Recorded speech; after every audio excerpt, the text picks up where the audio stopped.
Hello and welcome to stream, everybody. Gonna have a nice chill time today.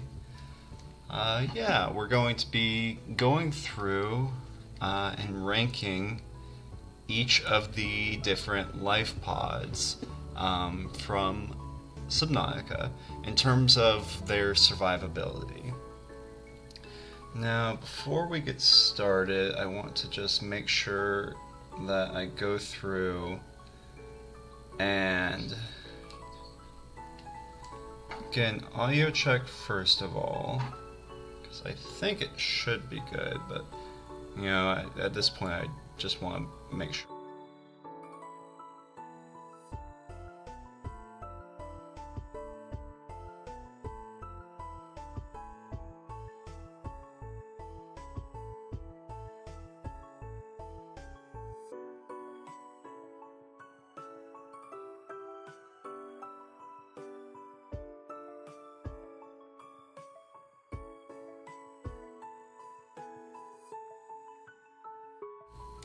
Alright, yeah, very nice. That should be good.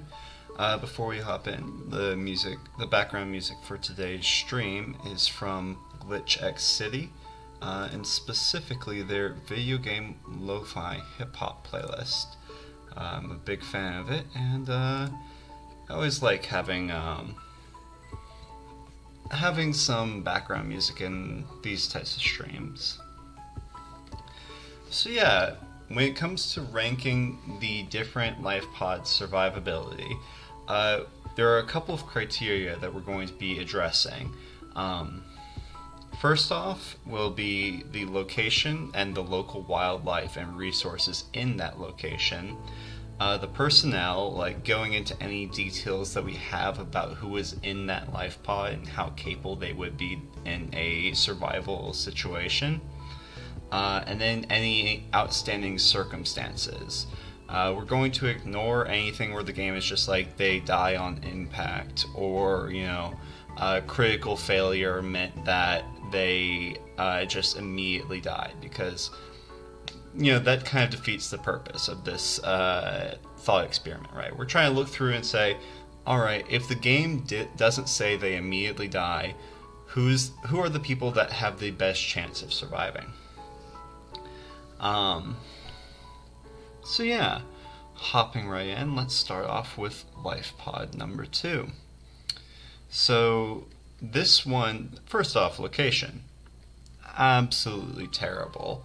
They landed roughly around the underwater floating islands and fell deep into the northern blood kelp zone. Now, right off the bat, this location would put them into losing is fun territory for sure, because the location, of all the locations in the game, that has some of the most hostile creatures of any. You have the ghost leviathan, you have warpers, you have you have the crab squid. So many different hostile creatures. And then even if you get out of the blood kelp zone and up into the underwater floating islands, you still have to deal with bone sharks. So this one for sure, in terms of location, losing is fun. But where they really come out is in personnel, because in Life Pod 2, the Chief Technology Officer for the Aurora, along with a engineer, just an unspecified engineer, and CTOU and Berkeley. We're not given any other information on their names, but in terms of qualified personnel, that would definitely be some of the highest that the game has to offer. And we do see in the game, Yu manages to survive and make it to the floating island, which is a very impressive feat. Then going in with their circumstances, the game says that their life pod starts to sink on entry, and that's we're going. If it says that the life pod begins to sink just directly on entry, we're going to count that because that's not immediate death, and that's what I really want to see here is which ones have immediate death versus just make your odds of survival worse. So yeah, I think that it could very easily be losing is fun, but I'm gonna put it up in struggle to survive, just because the personnel in LifePod 2 are so capable. Moving on to LifePod number 3, the location is in the kelp forest and a relatively shallow part of the kelp forest at that. Really, this one is one of the best starting locations that you could really get. Like, overall, sorry, I'm going to change something up real quick. Let's turn that down a little bit more. But yeah, overall, the location for dropping could only really be matched by the safe shallows. So, like, there's the slight complication of the stalkers. So I'll probably put it into Might Stub a Toe, or I don't know. I think Kelp Forest is tropical vacation. Where it kind of comes down a little bit is in the crew, or the people who were in the life pod, because we don't really get too much information around the crew, so we're generally going to be, if we don't have any information whatsoever, we're going to kind of be assuming that they would have some level of capability, but not necessarily trained for emergency situations. So yeah, and like the only complication that we get with Life Pod 3 is that their sea glide is damaged.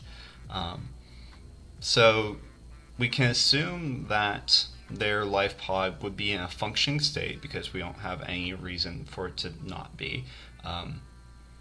And then, they're in a relatively safe position and they're just kind of your average Joe. So we're going to put them in Might Stub a Toe because, they're normal people. They're not trained for this kind of situation, but they're still pretty capable, and their area is pretty safe. Moving on to Life Pod 4. Location for this one is a fair bit rough. They landed pretty close to the Aurora, which on its own is really, really bad. Because you're going to have to deal with the shockwave of the Aurora crashing and all the turbulence that ensues, along with the fact that there is intense radiation in the area. And then beyond that, even further, there are reapers near the crash zone. So like this one is definitely probably near the bottom,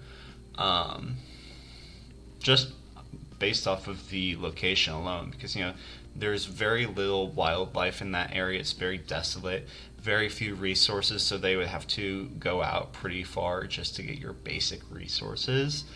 And then they do have those more dangerous creatures next to them, along with the radiation, which is only going to make life a fair bit more difficult. In terms of personnel, for Life Pod 4, we don't get any named crew, so we don't really know how much they would be trained for these kind of emergency situations.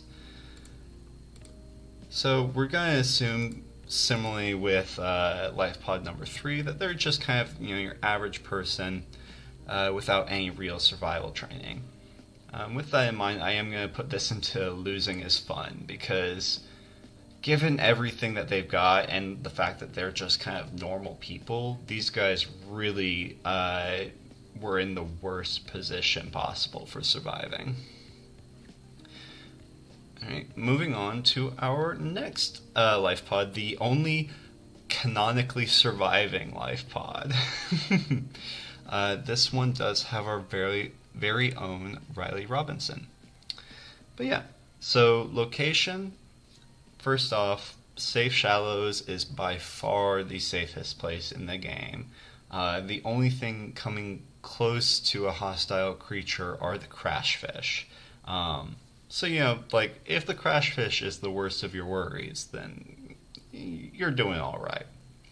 Along with that, there's plenty of resources.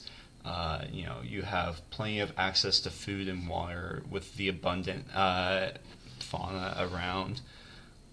Yeah, I think the Safe Shallows is by far one of the best places to land. Then going further in that, we know a bit more about Riley as well. We know that he was a non-essential systems maintenance chief, so he does have some technical and engineering knowledge.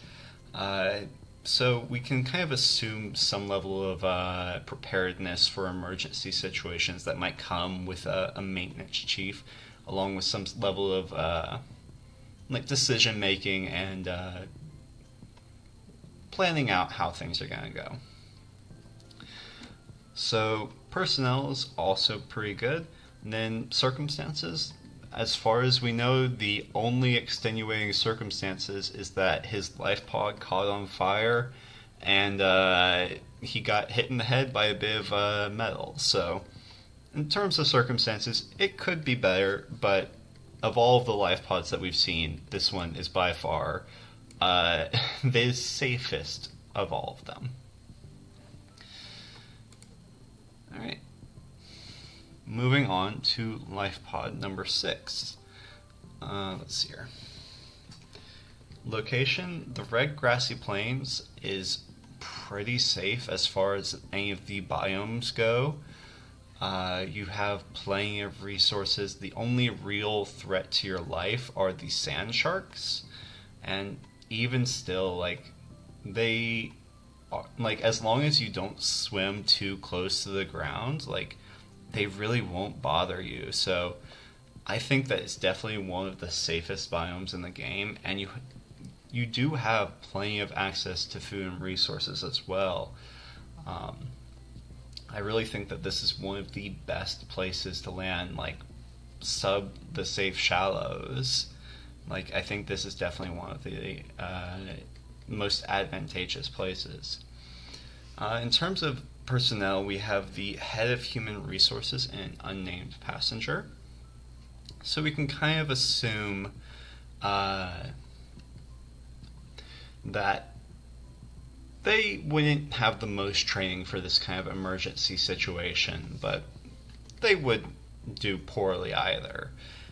We know that the head of human resources would have some kind of leadership and decision-making ability, so we can have that.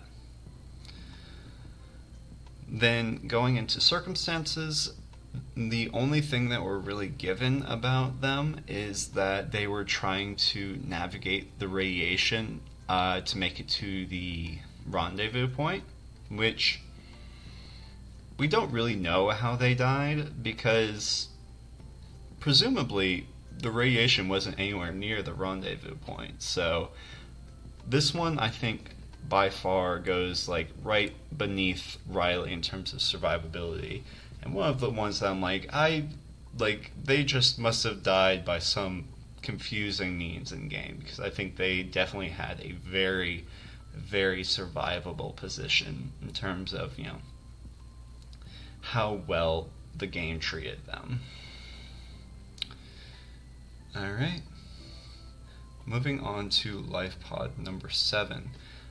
This one is in the Crag Field. Crag Field I don't know too much about, but in terms of creatures and resources, it's not too bad.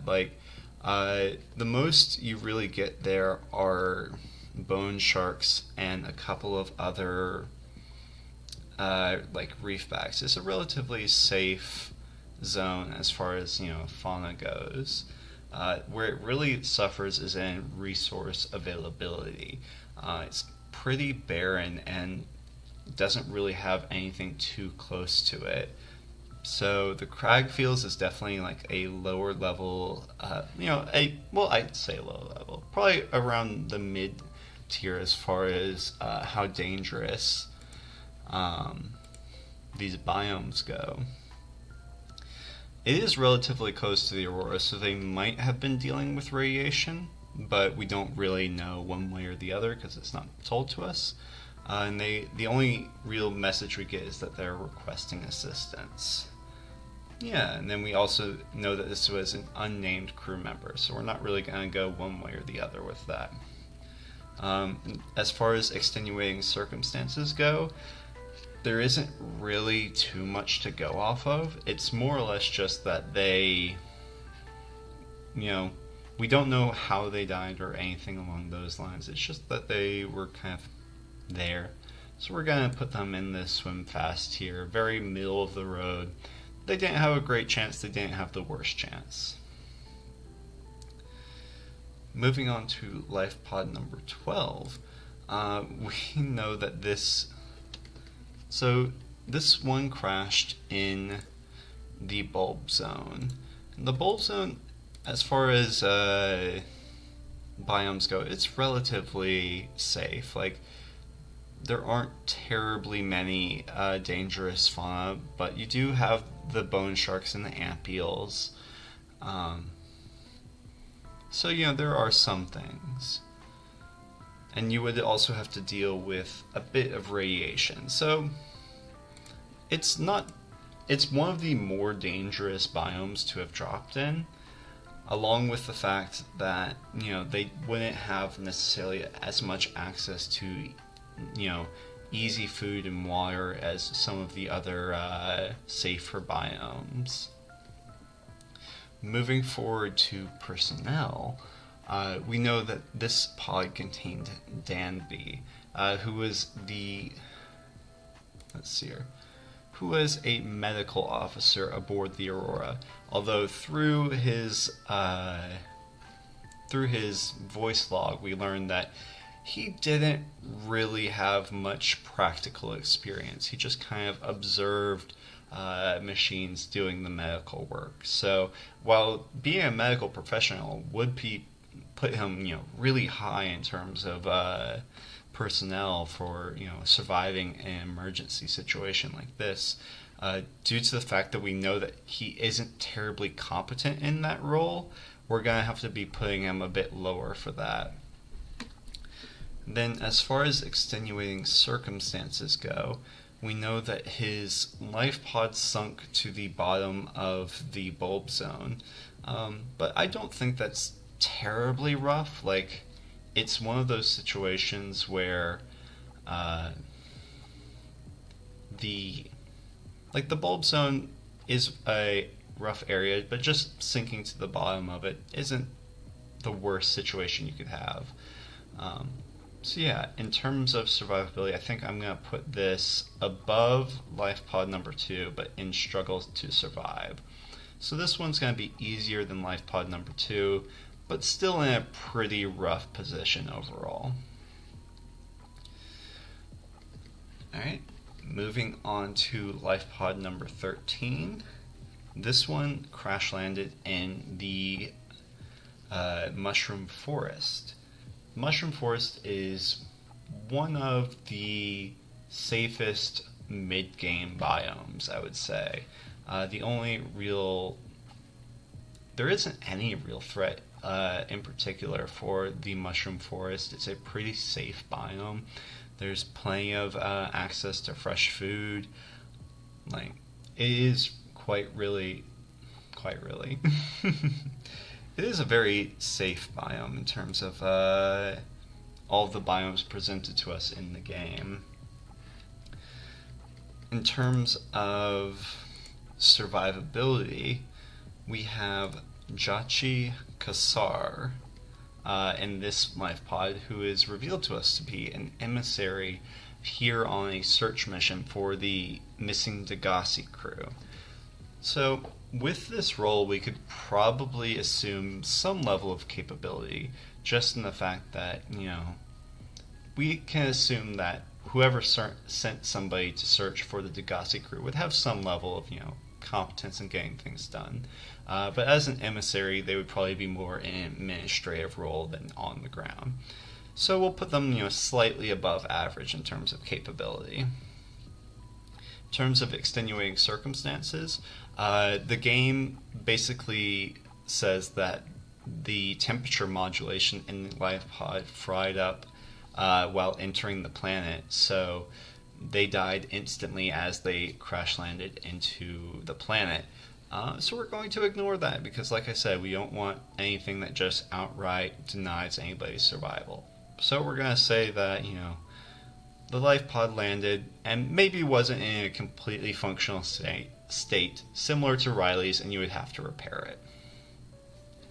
But yeah, we'll probably put this right up here in tropical vacation, because the only real danger with the mushroom forest would be the depth that it goes. But you'd be able to kind of branch out and get different resources from different areas.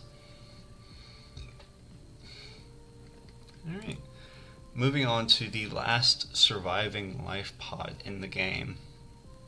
We have life pod 19 in the deep sparse reef. In terms of locations, the deep sparse reef is pretty safe. There aren't really any major threats, with it being probably on the same level as the kelp forest. The real danger comes in the fact of how deep it is, with the deepest point being around 300 meters. But it's not one that's so problematic. In terms of personnel, we have this being the location of Second Officer Keene, basically the second in command after the captain of the Aurora. This is incredibly high in terms of personnel. They would be well equipped in a leadership and potential emergency situations. We can assume training and capabilities in this kind of situation.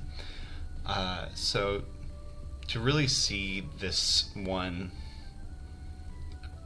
this is another one of those life pods that doesn't really make sense how they could have died. We can assume that they died in transit going somewhere else, probably making it to the underwater floating island, or not the underwater floating island, making it to the floating island. Sorry. But yeah. So in terms of extenuating circumstances, there aren't really any to go into. It's really just one of those situations where he felt it necessary to go and abandon his starting location without, adequately preparing for what creatures he might encounter. So I'm debating whether or not I want to put this above Riley, because the personnel really does make a difference in terms of how well he's likely to survive. And kind of with that in mind, I'm actually going to put him below Riley, just because the reason we can assume he died in game is because of his station and because of his responsibility to try and make it to the rendezvous point in order to coordinate with the others, which most likely led to his eventual death, instead of, taking a more cautious approach and establishing a base before trying to go to the rendezvous point. But yeah, there we have our completed tier list. Feel free to let me know what you think about it. Feel free to like if you enjoy it, and subscribe if you'd like to see more content. Yeah, I do think that the fact that Riley is the only survivor in Subnautica is kind of ridiculous, because the game isn't terribly difficult. So, it's that kind of situation where narrative and gameplay kind of don't entirely mesh together. But it makes for a fun thought experiment like this. Yeah, hope you all have enjoyed. Oh, hello, how's it going? Just finishing up with our tier list here. And I think we'll probably switch over to playing some Splatoon here. Just to spend the time a bit longer. But yeah. So let me go ahead and get everything situated for Splatoon. Now that we've got our tier list finished.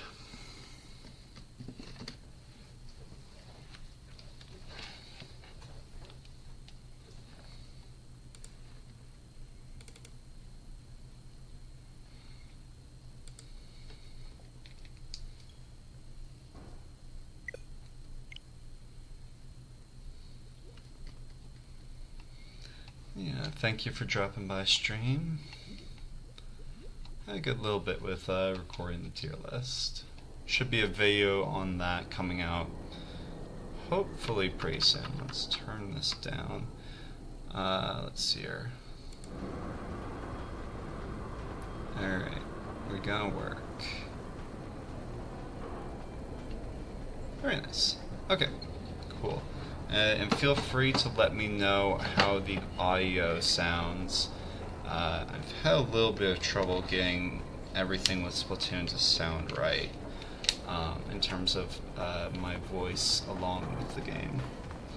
I think Life Pod 6 should be struggle to survive because if you move a little over, you will probably die from radiation and reapers. Yeah, let me see here. What did I have them as? Life Pod number 6. Well, that one's in the red grassy plains, which I don't think is too bad. So like as long as you don't, like if you move over closer to like the safe shallows, I don't think it should be too bad at all. It also depends on which red grassy plain you're in, and that one is to the one just west of the safe shallows, so I don't think it should be too bad. Yeah, go ahead and hop into some ranked Splatoon. I think there's a challenge mode out right now as well, so we might do that a little bit later too.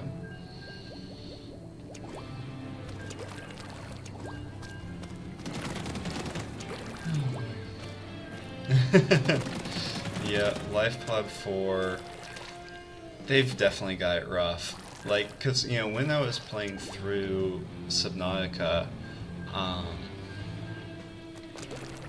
yeah, instantly dying of radiation and being right next to all of the Reapers. Like, I was seriously thinking when I was playing through Subnautica, I was like, oh, the life pod that dropped in the northern blood kelp would definitely be the worst in terms of survivability.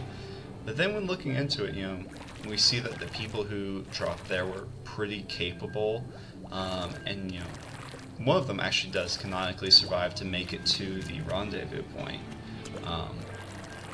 which is interesting. So, like, it is funny that the only one that I actually put into losing is fun is Life Pod number 4, which, yeah, they definitely had it rough.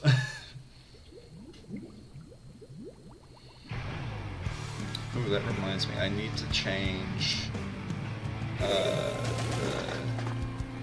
thumbnail.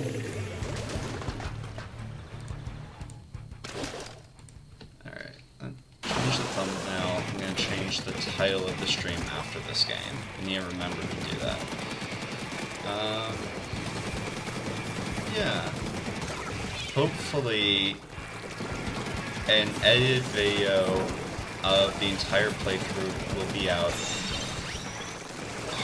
maybe next week, maybe early next week, depending on how quickly editing goes.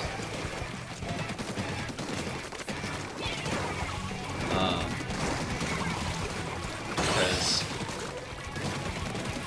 I've started editing the entire playthrough, and it'll definitely take me some time. I was looking through it, and I think it's around roughly around like, what, 10 hours of footage, so I expect it'll take me a fair bit of time.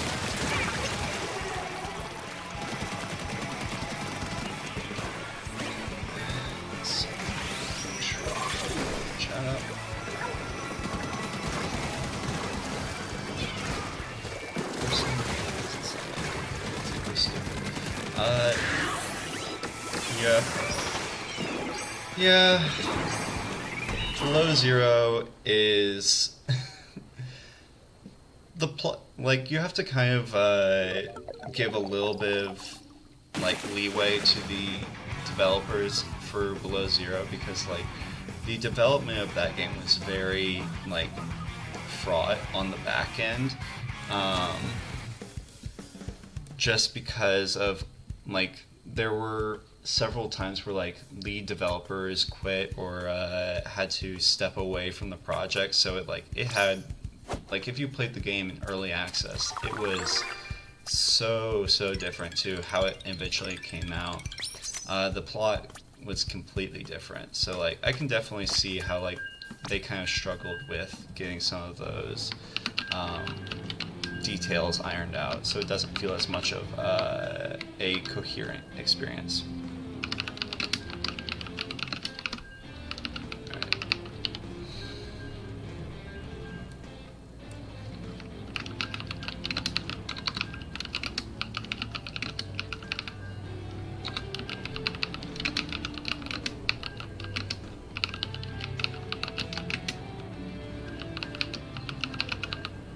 Just finishing up, making sure that everything looks good. There we go. Everything looks good on the live stream. Also, how did the Aurora get destroyed? Did it also get destroyed by the laser? Yep. So that's kind of what's insinuated by the game, is that the mountain laser also destroyed it, similar to the sunbeam. It was kind of the quarantine system set in place by the precursors to make sure that nobody entered or left the planet while the coronavirus was active.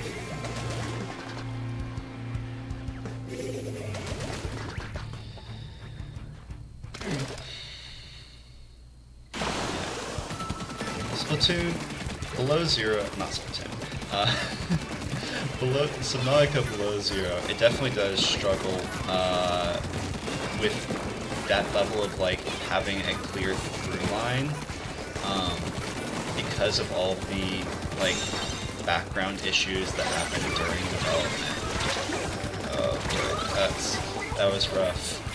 Both sides was just trying to like kind of hold out, but they ended up getting a couple of kills, which ended up taking the table.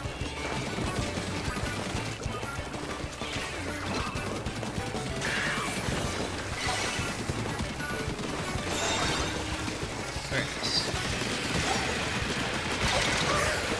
Wow, how did we get a wipe out there? I thought we were doing well. We got the zone.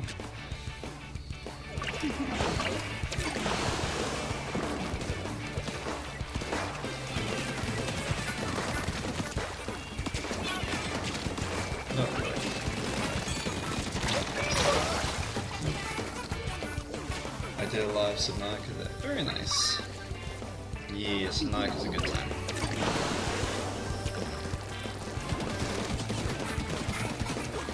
Alright, can we push forward and make our way back up?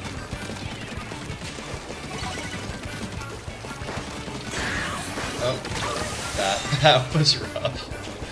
Just being able to go right back in and get killed.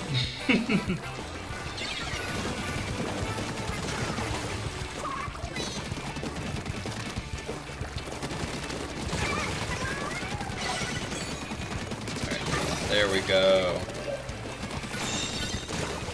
Alright, let's see if we can take it back here. Nope. Or at least I can't. The blobber is rough. I always get killed by them. A storage room way better farm all the scanner and upgrade. upgrade to clean the head chip in a second. Very nice, yeah. Getting all of the like little utility things really helps out. Makes a big difference when trying to explore, where you don't have to like constantly be doing all of these different like housekeeping tasks versus, you know, actually making progress. I saw somebody down here. This way.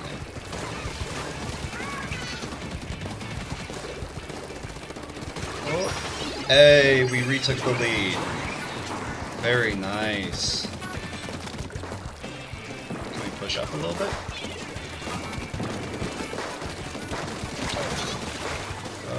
Don't get cocky here. Man, that Bobber was really focusing. Like, alright, now we just need to make sure that they don't retake it. As long as we can hold, we should be okay.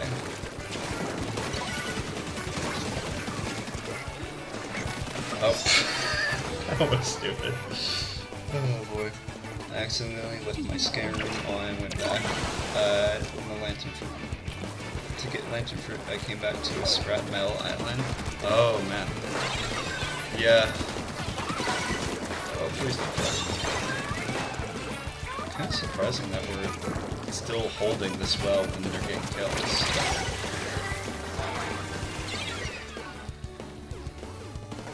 Yeah, that's rough. It does drain a lot of power. Like you, I don't know if it decreases stability while it's off. I don't think it does. I think stability should be fine. Blah, blah, blah. They keep on getting me.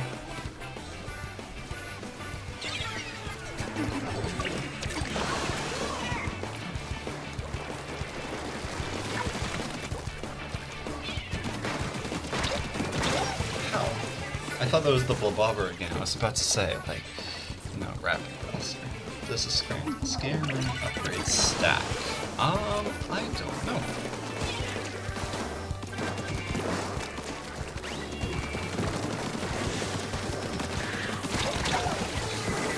Alright, we just need to make sure that they don't have the zone when the game goes into overtime.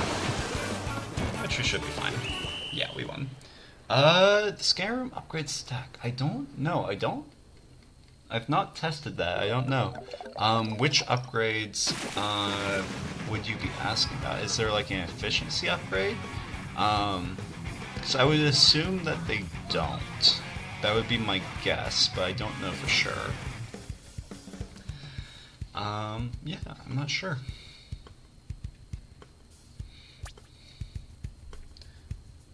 What creatures have the most HP?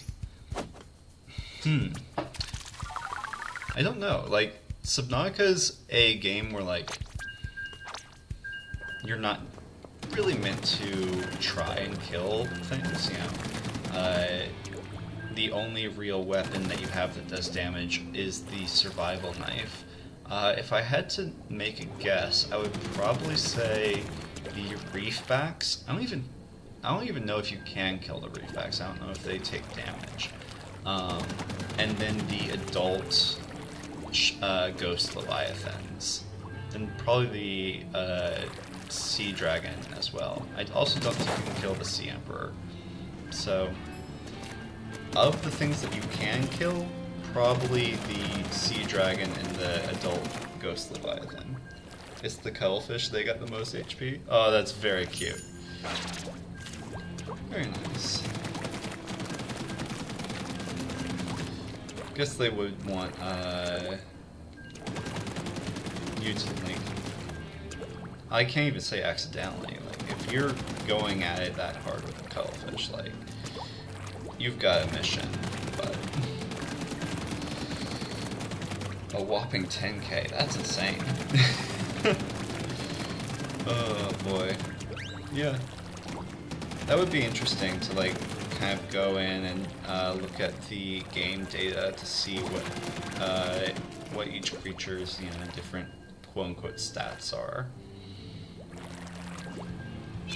Yeah, HP is one of the ones that, like, since it's not really a main mechanic of Subnautica, it doesn't really get looked into all that much.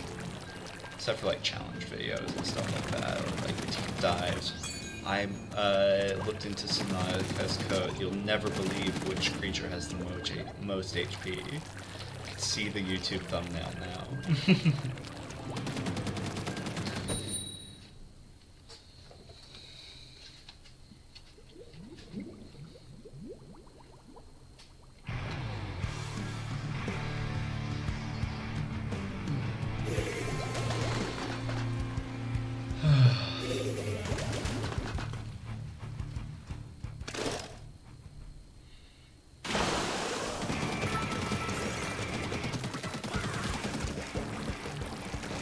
Enjoy playing some Splatoon. It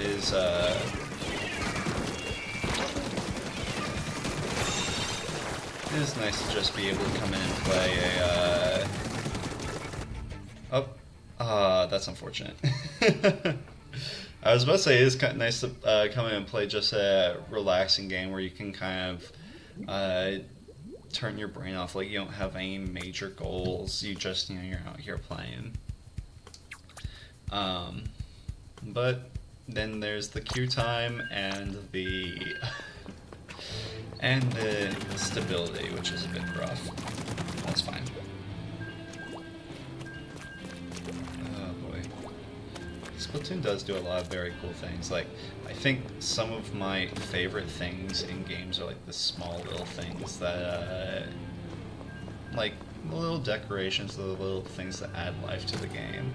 Like, I've been going through and watching a lot of all these different playthroughs, and I found that those are the things that I really enjoy about a lot of games. If I see one more dang bone shark when I go to a new biome, I'm gonna get my prawn suit, make them all stink. Yep. Bone sharks, yeah, they are, I think, they're one of the most aggressive non-Leviathan creatures. They are very fun though. Like, a good way to avoid getting bone sharks' attention is that they are attracted to light. So, like, if you're in your sea moth, just turning off your headlights will make it so that they won't pay nearly as much attention to you. Because that's the main way that they see, well, of course, but they see the players when they have light sources going on. Yeah.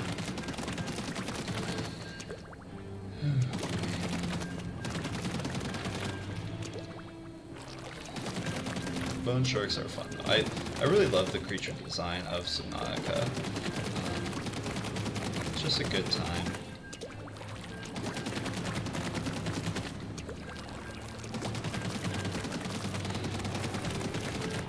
All of the creatures feel like they could exist, given, the right circumstances or what have you. The most outlandish one probably being the sea dragon. Just because something that breathes fire while underwater, probably the most implausible thing of any of the... I can't turn off my lights. Yep. Oh boy. Yeah.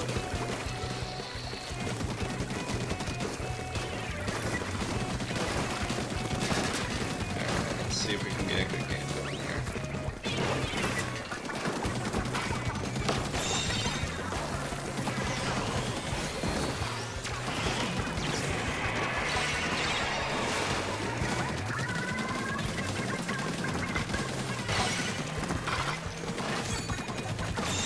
There we go.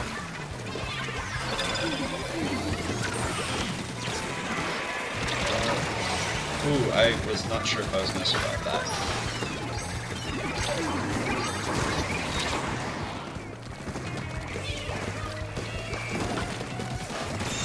Oh boy, I really hate the, I forget what it's called, like the something or other? The archers. The archers are such a pain to deal with.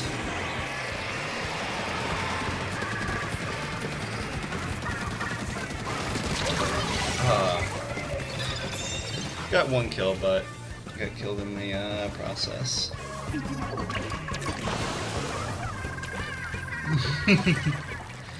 Yeah, turning off the lights, especially at night, can really increase how freaky the game is.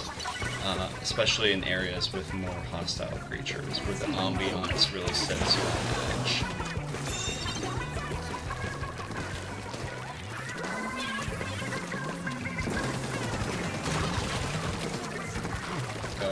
Assist there.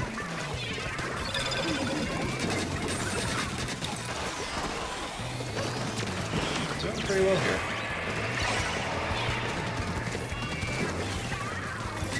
Maintain pretty good control of the zone. Also, this is one thing that's incredibly important with Splatoon is it's kind of obvious, but avoiding dying. If you can just keep, you know, keep bodies on the field longer, you'll typically win. Oh boy, I was hoping they would throw that more towards the middle, but no, they threw it right at me. That's just bad luck, just like I've ever seen. Yeah, that's fine. That's what it is. It happens.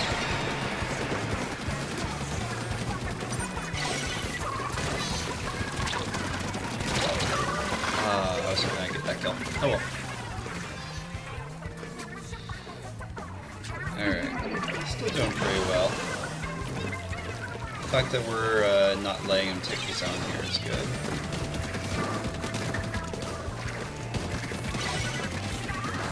See if we'll give him a handicap.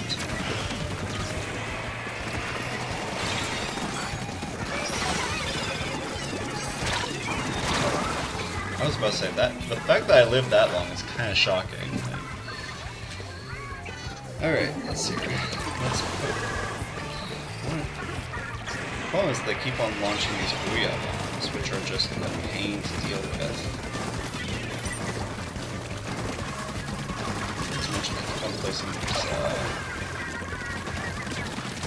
There we go. Finally got that 1v1.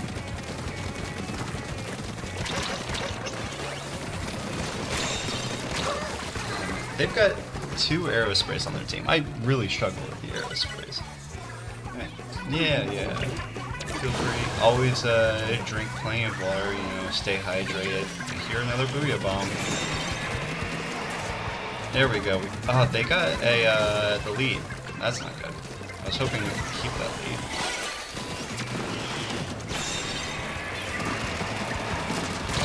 There we go.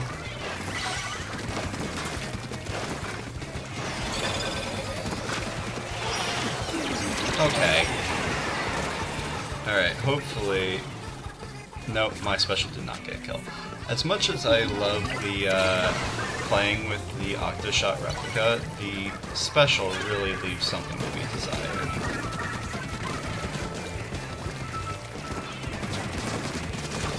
There we go, not letting us super jump into our base for free.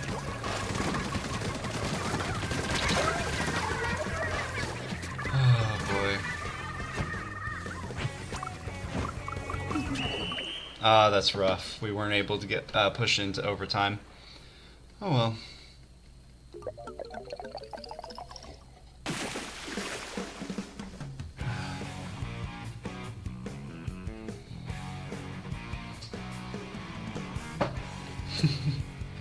It's funny seeing people in like the default shirt, because I was doing the exact same thing. It was the people coming back from playing the Splatfest without changing up their gear. It's just funny, because I was doing the exact same thing. Stick with this team. Keep on playing for a bit.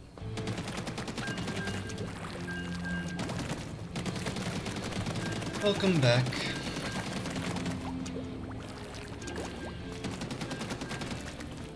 It's nice, just having something to do while waiting between games. looking about being able to go and check out everybody's lockers. So you do see a lot of pretty cool designs and lockers. I really love all of like the very chaotic stickers on the outside to very like neat and orderly insides. Like people have everything hanged up and everything on racks. It's just very fun.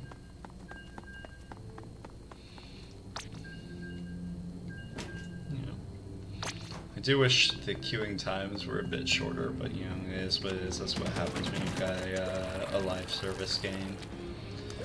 You're gonna have longer queuing times. It was nice during the Splatfest, the queuing times were closer to around like 30 seconds. Where do deep shrooms spawn? They are in the blood kelp zones. They're the little like kind of white pinkish mushrooms in the blood kelp zone. Yeah. I think they're used in, oh, what is it? I think it's hydroaniline? If I remember right. I could be completely making up a chemical there. But yeah. Polyaniline, I think it is, not hydroaniline.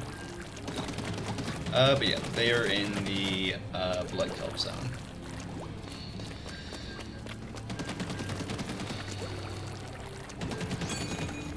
I think they're in all of them too, so you know, you don't have to worry about like going to one that's too far away. You can just go to one that's close to you.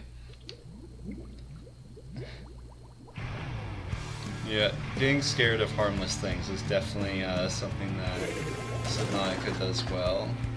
Just having the ambiance set up. Yep, yeah, exactly. I mean, I think it's the PDA at the when you first enter into the blood cup zones. It's like this environment has 4 out of the 5 requirements for inspiring terror in the human mind. It's like, yeah, no kidding. Like, do you see the ambiance of this place? Like, it's insane. Oh boy, we got a rough first push on us.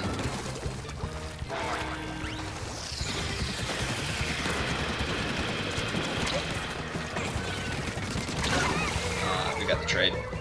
I was hoping I could get away scot-free there. Alright. Good, we at least stop them from progressing their clock. And then they get right now.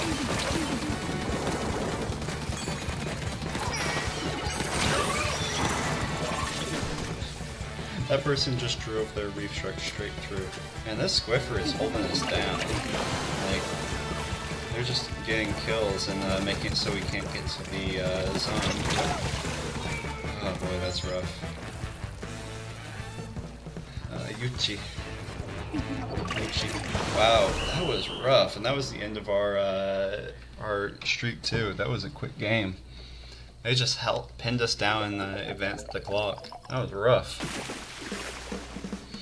I have games like that every now and then where you don't quite get it.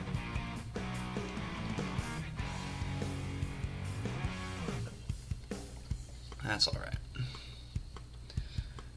Playing games till I hear entering ecological dead zone or detecting multiple Leviathan class life forms in the region. Are you sure what you're doing is worth it?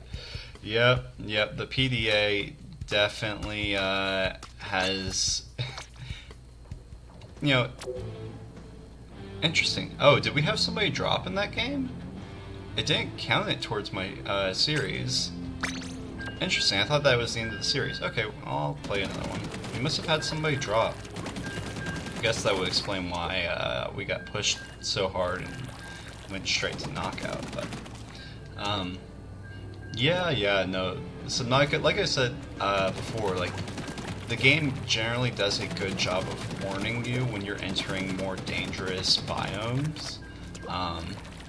But by doing so, it also increases like your sense of terror of what could possibly warrant such an warrant such a warning, because the game definitely sets it up as like incredibly dangerous areas that you don't want to even like think about entering.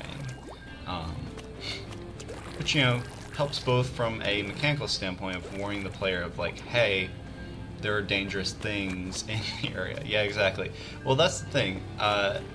You know, I've seen Subnautica described, and this is something I really agree with. Is it's a terror game, or it's a terror experience, not a horror experience. Horror being, you know, the jump scares, the scary images, all of the scary monsters. Terror being all the things that you think of in your head that could be there, that could scare you. Because Subnautica has such a strong sense of ambiance, that it really makes it so, you know, you do most of the work for the game in terms of scaring yourself.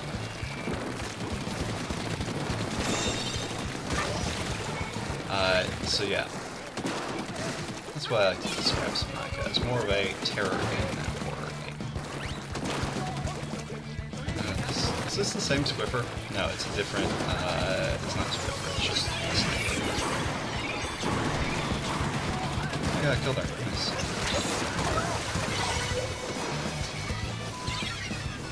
Alright, let's see if we can have a better game here.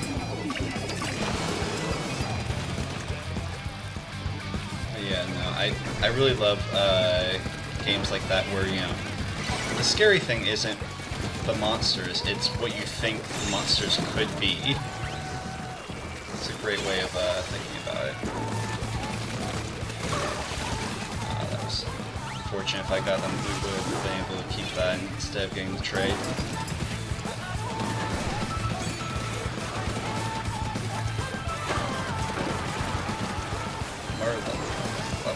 I do love the stages like this that change throughout the match. It's just a very cool feature of Subnautica.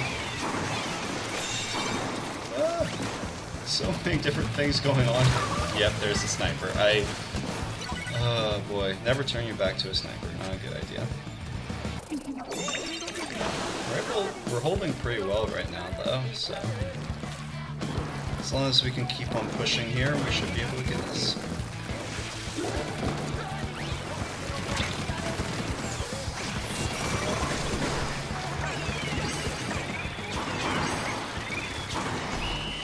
Oh wow, we just got that right away. Nice, knockout.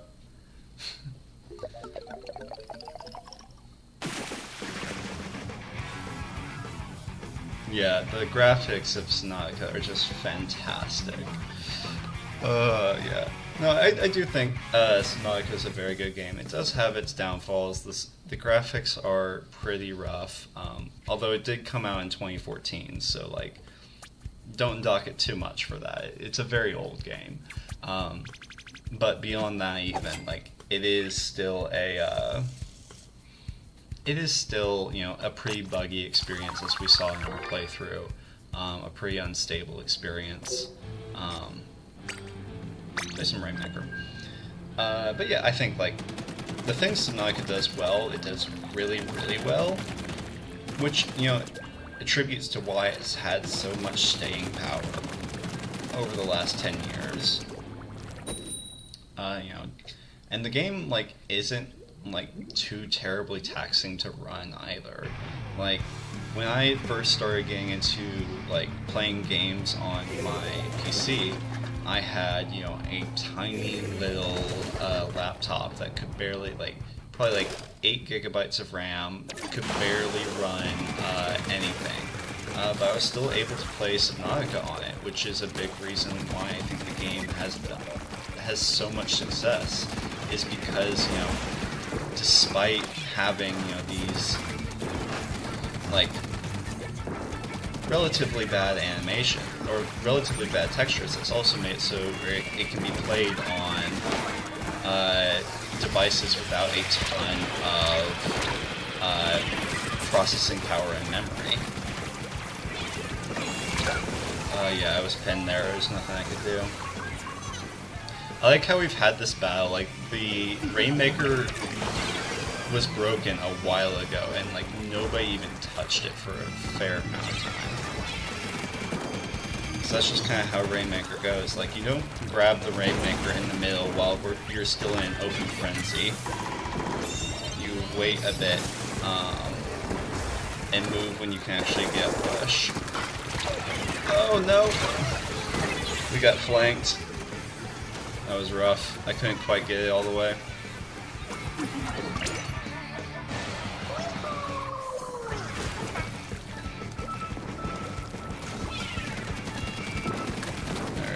Make sure. Alright, nice.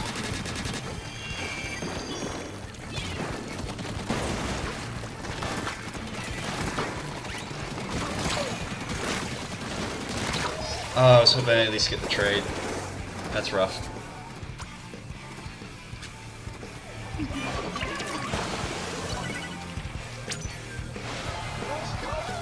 Oh, they reset the ring.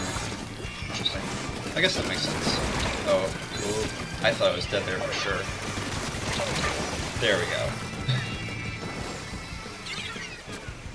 Oh boy, they're pushing. Alright, let's see if we... Yeah, okay, good. They were able to stop the push. That's good.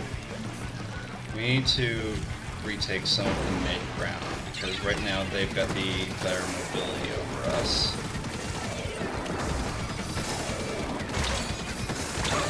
Oh, that's rough.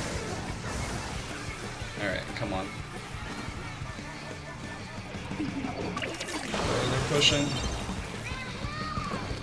Oh boy. Alright, we need... Splatoon really is a game where mobility matters so much. So, like, if I can go ahead of my team and, like, retake some of this mid-ground, it'll help out a lot. Especially when they're sneaking up behind us and flanking us. Okay, we reset the Rainmaker. That's kind of mid, but that's the point, I suppose. Alright, we've got one person dead right now. I'll make sure they don't have... Okay, they don't have any...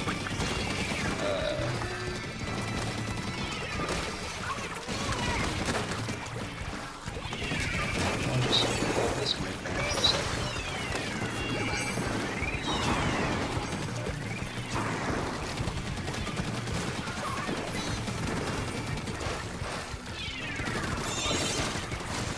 That was probably a mistake. It was a mistake, but that's fine.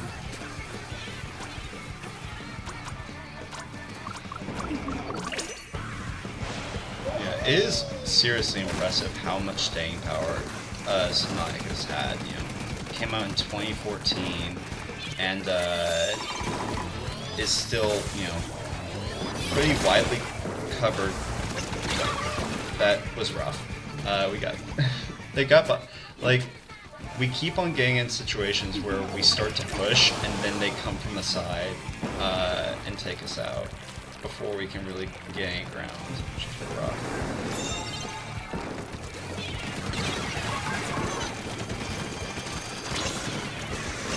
Oh boy, and then they come in and kill with the special. I might switch to a different weapon just because I'm really not feeling the tri-cap, or the tri-missile, whatever it's called. In terms of specials, I think it's like, yeah, nothing I could do there. I saw it and then, alright. Oh boy, they're pushing us hard. I don't think we're winning this one.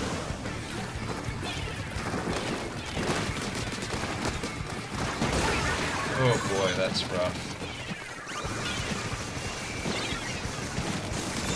Alright, I'm at least gonna stop us from getting a knockout. Hopefully. Yeah. Oh, no. Oh, I was about to say they're just going to knock us out in overtime, but no. That's alright.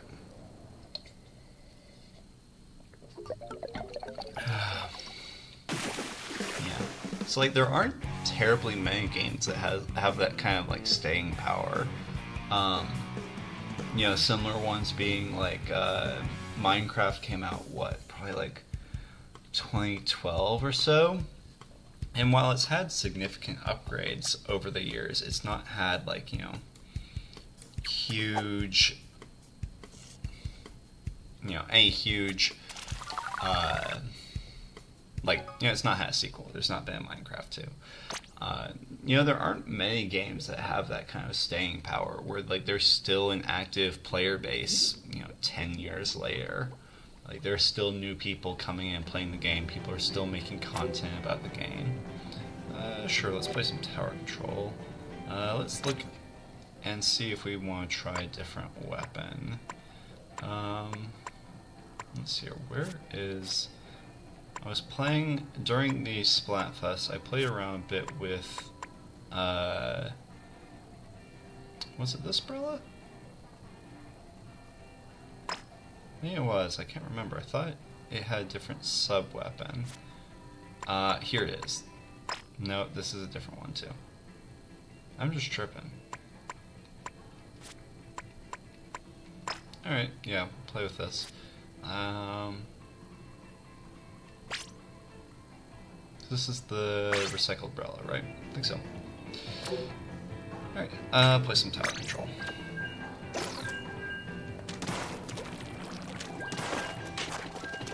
Yeah, so I don't love the sub-weapon. Like, I think it's pretty bad. That's fine. I like the special well enough. And I like the weapon. So, we'll give this a shot, play a couple of rounds with it. If we feel like we're doing something different, we'll switch up again. Yeah.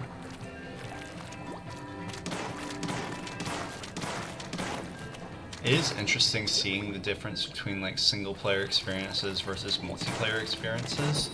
And even just, like, local multiplayer versus single multiplayer. You know, because a live multiplayer game like Splatoon, for instance, kind of requires more of a demand for a sequel versus a single player experience, because part of the experience with playing a game like Splatoon is the community, right? It's oh, there's a bomb there. That was rough. Because, you know, if the community fades over time, then that really hurts the game's staying power, because, of course, that's kind of what the experience is the community. I'm not sure I'm feeling the Brella too much. I might switch off of it. Not just because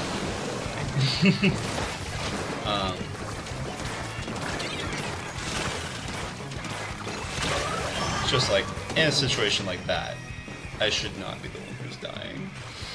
But, that's fine.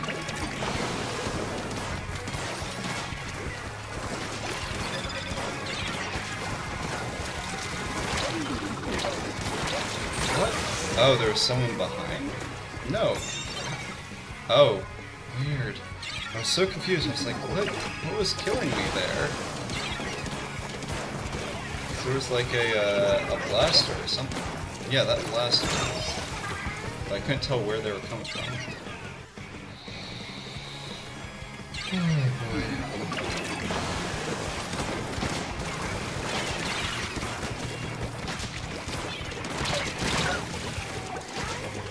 boy. Really? Somebody's gonna... They really felt the need to teabag on me. Alright. Okay. That's rough.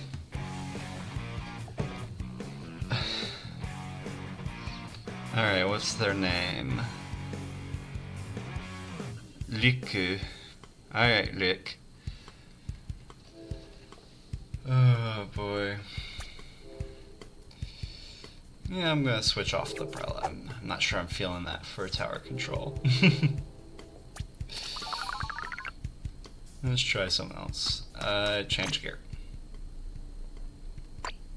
Alright, let's try the S-Blast 91.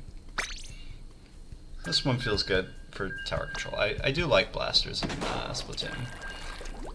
Yeah. And that's something I really enjoy about Splatoon. It's just like the amount of weapon variety that there is in the game. Like, the fact that it's a third-person shooter and yet has melee weapons that are effective, insane. Like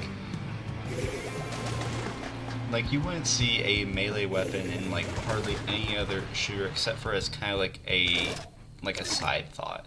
Like, you know, take games like Halo where like you have two melee weapons and the sword and I think it's the gravity hammer is what it's called. Like, and while both are powerful, like, they're by no means, like, regularly seen in the, like, competitive space.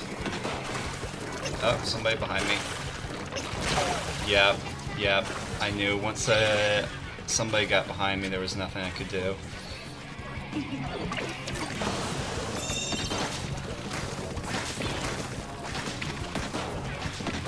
This person's just kind of like running about our base.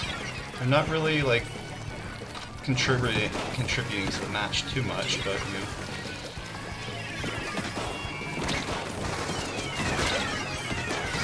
Alright, good. Just got the tower.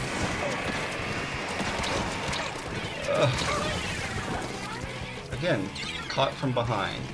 Like, it's always rough when you're playing and like getting caught up from behind. It's a rough time because that means like somebody was able to push past your team and kind of cancel out their support.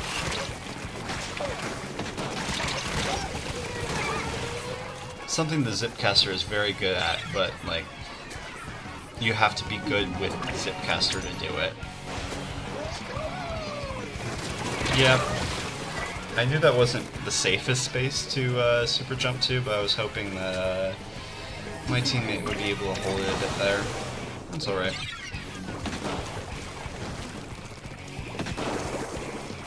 Alright. There we go.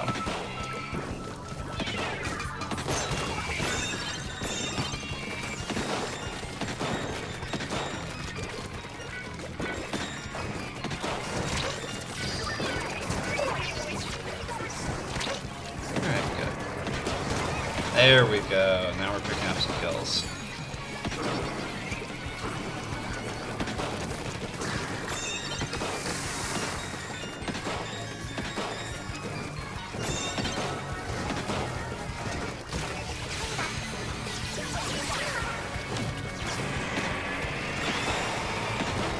Just want to guarantee us that.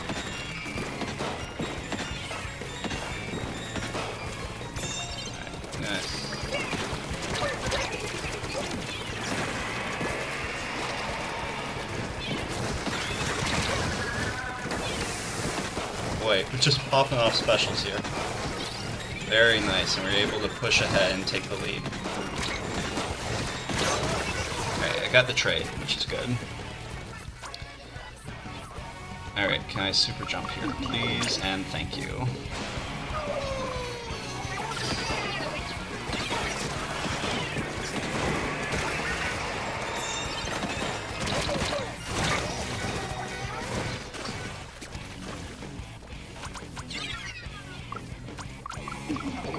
Yeah, my teammate's doing a really good job here of like just staying in a safe position that people can super jump to. I think this is where we're gonna get pushed back though. That's fine, as long as we can kind of get back to the middle and stop them from pushing all the way. We should be okay. So that is one thing I really like about tower control, is that like, if you can get it, oh boy, I was close enough for that to kill. I didn't think I was. Oh well. If you can get the advantage and you, like, it's relatively easy to defend. Like, especially if you get, like, as much of an advantage as we've got here. Like, you don't necessarily need to focus on pushing too much. You can just kind of, defend.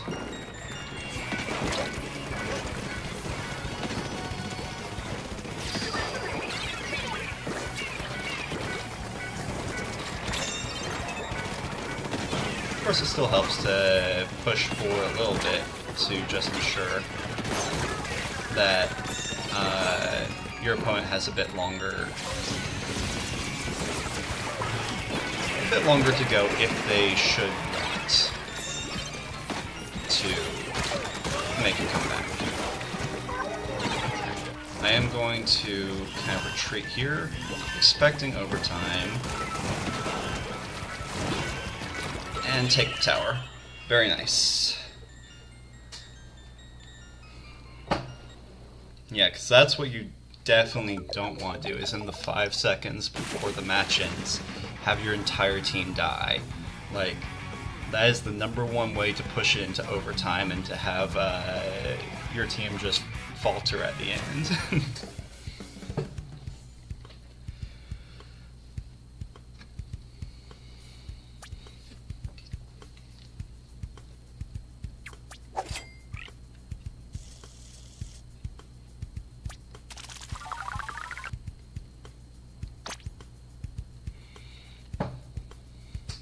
Yeah, we were able to come back pretty well there. Yeah.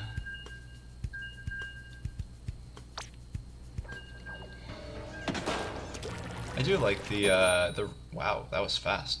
I do like the ranked matches of Splatoon a bit better than the turf war, just because I think turf war in general is a bit more dull.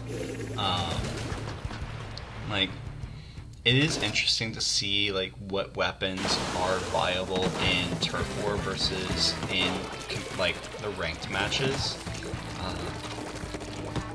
because it definitely of course the game mode changes how each weapon is going to function within a meta,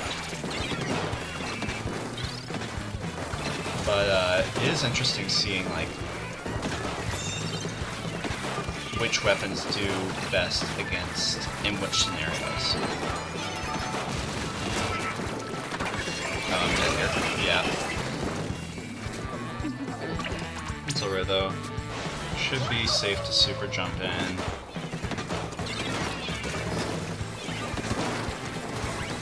Oh, that sniper's got... Oh, nice, we got a wipeout there. We should be able to push pretty well here.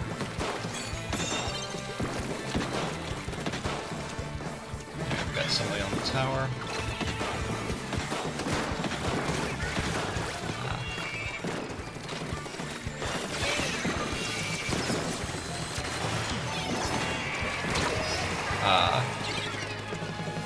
That was unfortunate. I landed straight on the bomb.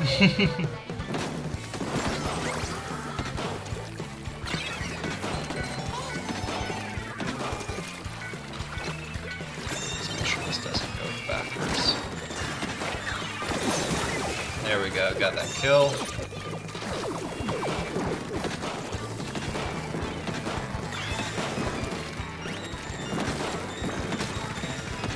One of the things I love about the blaster is just its ability to hit behind.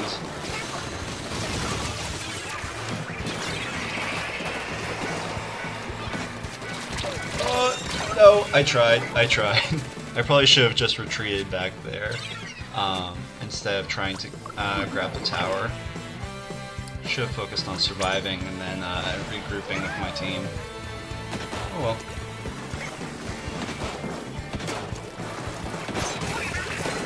Lovely. Oh, nice. I don't know how that person died.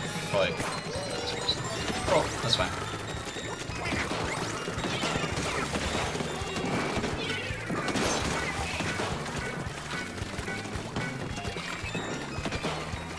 Might get a knockout here. I do love this weapon because it is just one hit, one kill.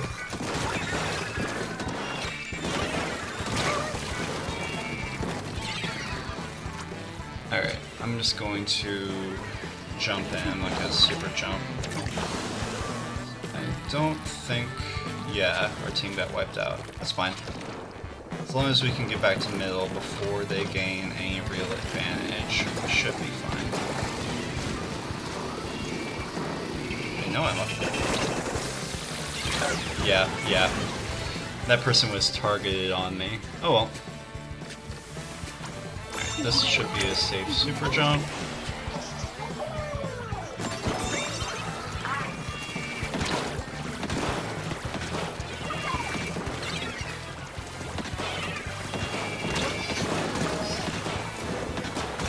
There we go.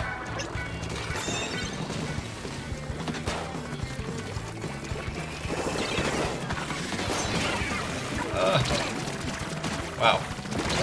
Wow, I was really not expecting to live as long as I did there.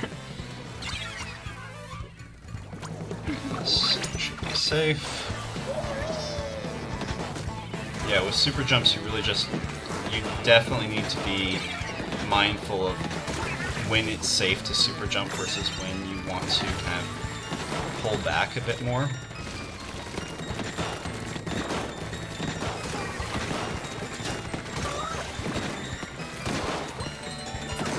Oh, we got a sniper.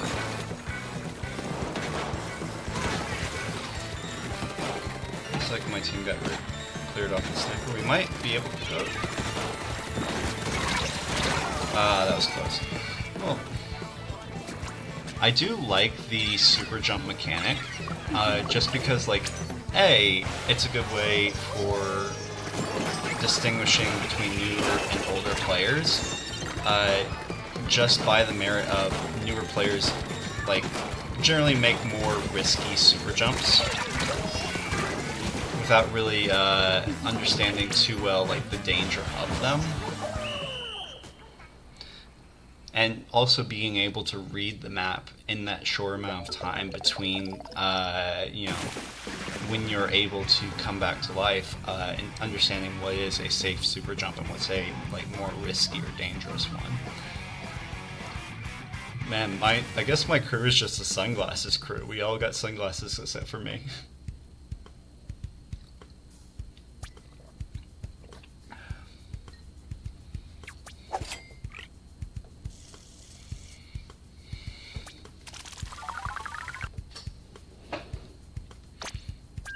Yeah. I think tower control is probably my favorite of all of the ranked Splatoon matches, just because it's like, it's a relatively, like, stable match type, I guess. You know, like, you can't make insane pushes in, like, short amount of time, and you can't really, like, close out your opponent either, because, you know, you need to have somebody always on the tower. And the tower is, like, a vital weakness. Oh, I like it. I think it's well designed.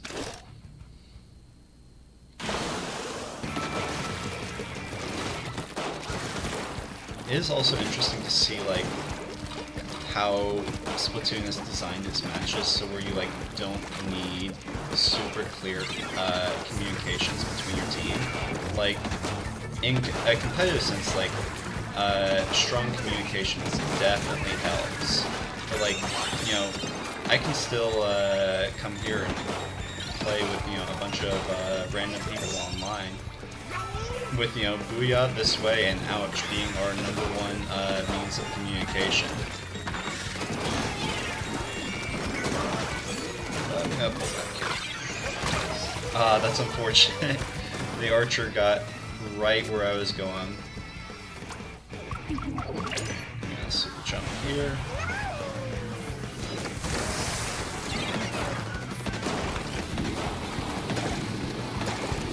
Oh boy.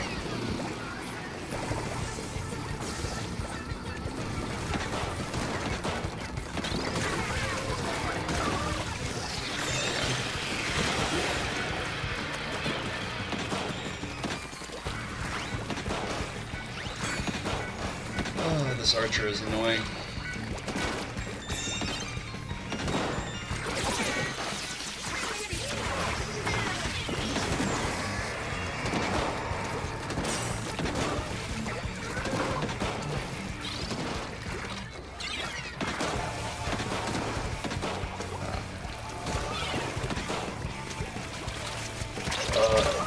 That's unfortunate. Our entire team was wiped out. Well, not the entire team. It looks like we got a couple of people over here.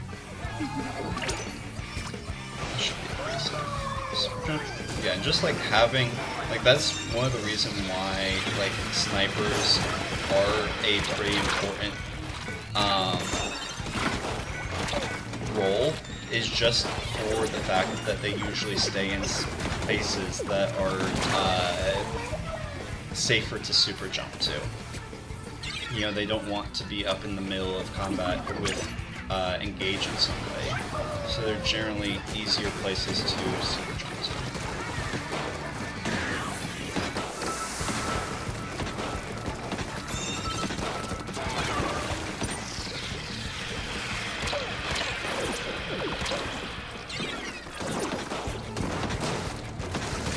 That does mean that they can't really take the tower as well if they are the only person on their team with like a clear way of getting in.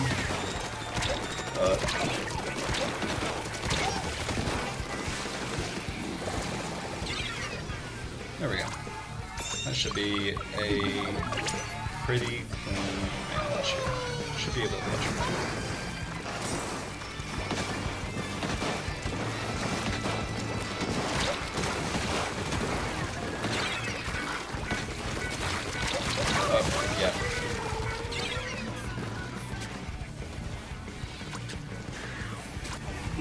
Yeah, that was a rough super jump.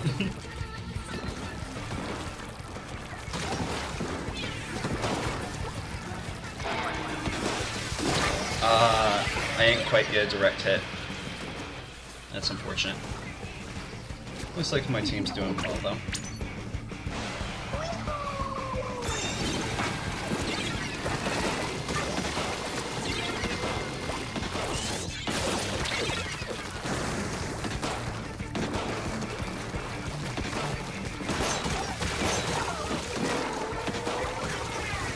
Oh boy, they were pushing us well. That's rough. Oh, that's rough. They lost the 1v1. Looks like we're still able to keep it together. Now they're just gonna, their goal is going to be get back to middle before we do. Man, that archer had me pinned. There was, couldn't really go anywhere. I'm just gonna jump over this. Well, yeah.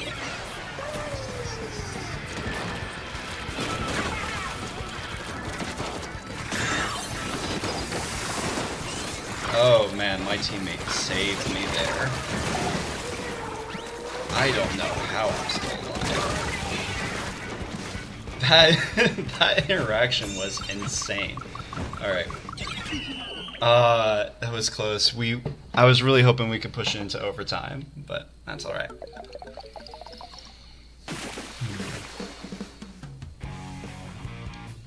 Yeah, I think with that game, we'll just do a bit of a short stream today.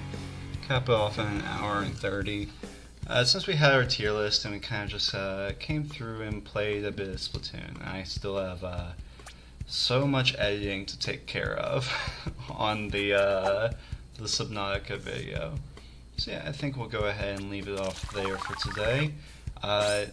Not entirely sure what we're going to do for tomorrow yet. I'm thinking we might start a Terraria playthrough and then keep on going with that until the new Legend of Zelda game comes out. But yeah, thank you all for watching. You could be anywhere and you chose to be here with me, and I really appreciate that. Alright, well, thank you all, and I hope you have a good day.